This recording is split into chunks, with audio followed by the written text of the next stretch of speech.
Good evening, everybody. Welcome to Holy Ghost Christian Center. Today is Ignite, and this is our day one. My name is Biodun Dapherede, and thank you so much for joining us. Look, Ignite Day One has officially started. This is the time. Send the link to friends and family. It's going to be amazing.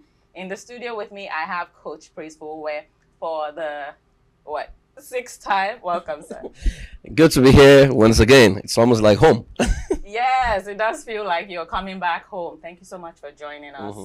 I'm not even sure where to start, but let me start at the very top.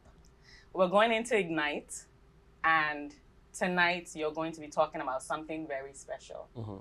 Restoring relationships, rekindling bonds. But before we go into that, for those who are watching and are wondering, well, who is he? Like, why is he an authority to speak on this topic? I'll let you go. Okay, who am I? Just a little boy God has helped. Practice as a family life strategist for 24 years. Redefining standards in that sector. And now I assist a lot of family life professionals, get their fit, standardize their practice. And I do that across the globe right now. Yeah. That is true. Thank you so much for starting off there, because even though you're a family life practitioner and you've been doing that for decades now, some people might hear family and think marriage. But Coach, let's start off with a question that has come in over and over as we prepared for tonight. Is love enough? Always it's not a straight answer, right? Because ideally love should be enough, where the entirety of definition of love is the purest definition, because love is a decision that is built on a commitment to add value to someone else without expecting a thank you, right? So if that's my commitment to you, so if for me to add value to you, it means that I'm knowledgeable, I've developed myself, and if you're doing the same, it should be enough. But we know that a lot of people have their own definition of love. And so it becomes very difficult, when their love is not backed by knowledge. Because I always tell people that the most important thing in a relationship is applied knowledge. You can have head knowledge. If you can't apply it, then you're just deceiving yourself. And so it can be enough and it may not be enough, right? So I'm not going to... You don't want to spill the beans yet before we get into... Look, Holy Ghost Christian Center worldwide, people are watching from all over the globe, and they want to hear this keynote that you're bringing tonight. What should we be expecting? Well, the keynote is going to be slightly different from what you're used to. It's going to be funny. It's going to be very interesting, because I'm going to be talking about the breakfast maker, the breakfast eater, and the breakfast. All right, wow. So it's a triad concept that I can't wait. I heard breakfast and my ears were up, so I'll be front and center enjoying it. Thank you so much for joining us again. I definitely have to say thank you tonight. I have one more question before I round up, or if I get enough time, I will add to that. What is the place of vulnerability? And why I ask this question is because we are seeing a growing trend where vulnerability looks like foolishness, right? And at the same time, there's a call for men to be more vulnerable. Women are saying, no, we've been vulnerable too long. You're taking us for granted. You know what? I'll rephrase the question. What is the need for balance, and who will call out balance in this time? Whose role is it? Well, again, balance is also relative. But if I go by vulnerable, I think everyone needs to be vulnerable. The only challenge is, are you equipped to handle the vulnerability of the other person? Because a lot of people will tell you, I can't take anything then. But then when they hear the real gist, they just fly off the handle, So the problem, it's not vulnerability. The problem is the maturity of the person you want to be vulnerable with. It's not everybody that is vulnerable. In fact, the world we live in right now, it's a world where people are no longer as formidable as they used to be. All right. So it's not everyone that can withstand your mess, that can stand your challenges, your weaknesses. And so what's the point telling them when they can't even handle it?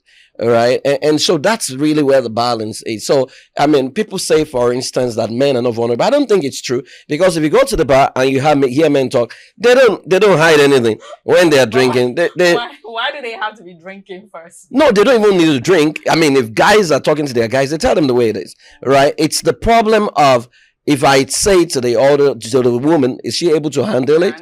Right? But then when a woman has proven consistently that can handle anything, then I mean, I always say to women that the moment you can hold a man emotionally accountable, you've gotten him. But then you need to create an environment, where the giant can actually be vulnerable. Oh wow. It sounds like work. And I guess that's the work that you do. Yeah, it's a lot of work, but it's maturity, inner work to understand. And I always tell people it's very simple.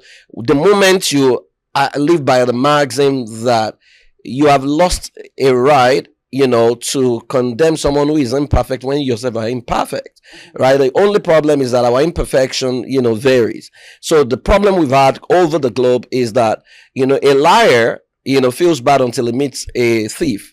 And he suddenly feels, my sin is better than this one.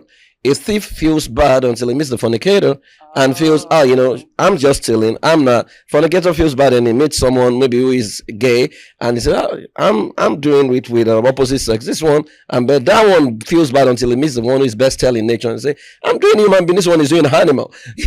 But then all unrighteousness is a sin. Right. So the moment we stop categorizing sin and look at it from the prism of this person is struggling and needs help, then our response is not going to be judgment, it's going to be empathy.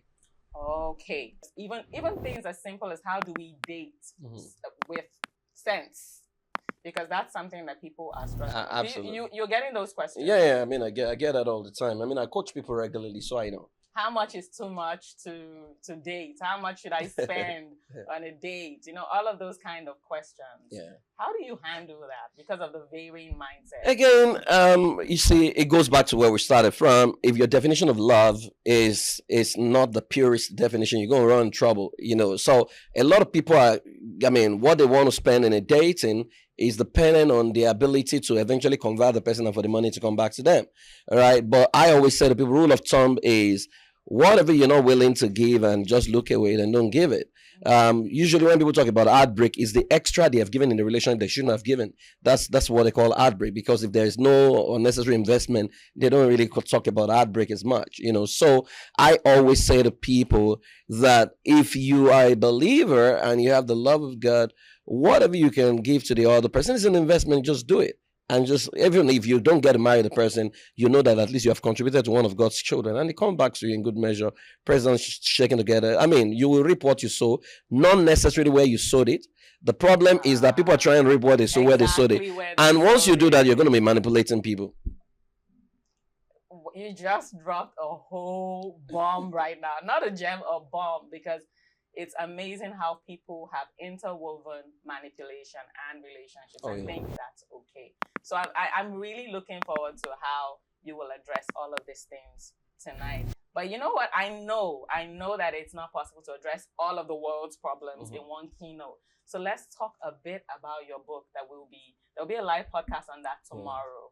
So why is Unbroken a necessary purchase? I tell people, I've written a number of books, but that's the book that took me about 5 years to write. I wrote that book across across different cities, because I wasn't just satisfied. I wanted something, that it's not just a book. It can also serve as a coaching tool, a therapy material that if you really, really go through it and answer the question and do the reflection, you may not really need a therapist, because I saw what people were going through. I was asking the question, what makes marriage work? What makes marriages fail? And so I had to interview 25 people who had done 40 years to 65 years in marriage, right? 25 of them. And, across 11 years of studying them, and they were telling me different things. So I felt, okay, let me put this in a book. And before I put it in the book, I've gone to try test it on the field, and I've seen how, effective it was. So I said, okay, let me put this together in a book so that people can get help, especially now in our age where every little thing people want out of the marriage, to say, okay, why do people want out of the marriage? So for example, in the book, you look at the concept of purpose, that when you ask people, why do you want to get married? the things you hear will make you, I'm almost sure that their marriage is not going to last, because they're telling you stuff that I won't get married to him because, she knows how to take care of the home. That guy does not need a wife. He needed a housekeeper, right? So a lot of people mistake a whole lot of things. They model things up. And when the purpose for getting married is not strong enough, every little challenge is exit button you're looking out for. So there's a whole lot in the book. It's a book I read again and again myself. I'm never tired of it. And the testimonials are mind-blowing. People are sending in testimonials to say, Praise, how did you manage to do this? But it's something that we need to do for humanity. Can I say, look, I read the book myself, right? And I see where you're talking about how, if people do the work, I think the issue might be accountability to do the work. Yeah. A lot of people don't want to be accountable. It's like, if you ask people between going to the gym and just pouring oil on your head and for you to develop 6 packs, which one would you do? If you ask them to put $1 million down to develop that 6 pack by putting oil on there, they would rather do that. But you see, there is no way. You can't pray yourself out of what you behaved yourself into, right? You give unto thinking what is thinking, give unto prayer what is prayer, give unto behavior what is behavior, right? So a lot of people need to understand that if you don't exercise your muscles to do the work, you can't get a result. If you don't invest, you can't get return on investment. And that's how these things work. It's a natural law of life. You can't violate it. So, and I'm rounding up. I'm really rounding up now. I know I've said that like twice. But when you meet someone, when you're coaching a client and you meet someone, what is one thing that tells you early on that maybe they're not ready to do the work? So for example, I do clarity session with people. A lot of people want to see me.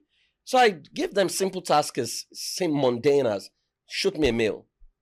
If I do ask 100 people to do that, you can almost bet that less than 10 will do that. It's as simple as that. So if you can't even shoot me a mail, what can you do? And then when they come for session, they won't waste your time because basic tasks that you ask them to do, they can't do it.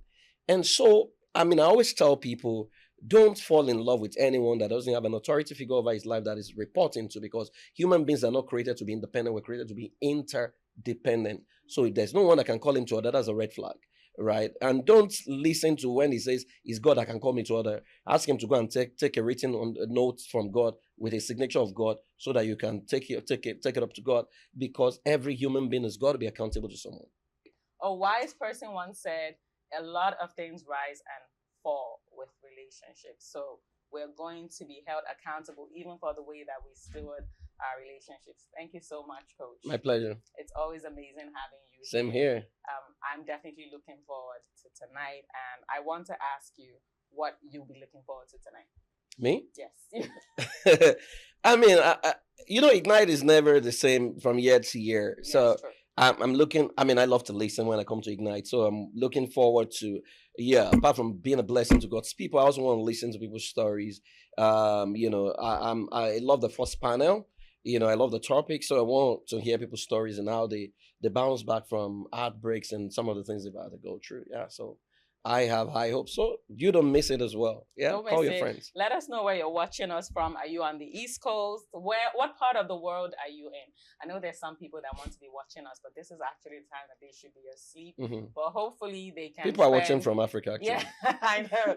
And hopefully people can hold on, and let's see what they can learn tonight. I'm looking forward to the comments, especially during, your keynote, the fireside chats, the panels. I will ask you this about this book, finally, Unbroken.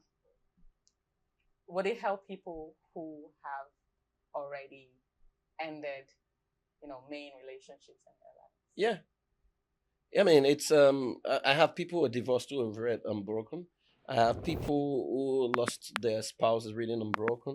We've received testimony because there is a healing part of the book, where people who have been through trauma can actually find healing. People who can forgive can find forgiveness and all. So it's once you understand the concept of relationship, that book is for you. Amazing. Thank you so much, Coach. Thank you so much. Join us. We are going straight into our event.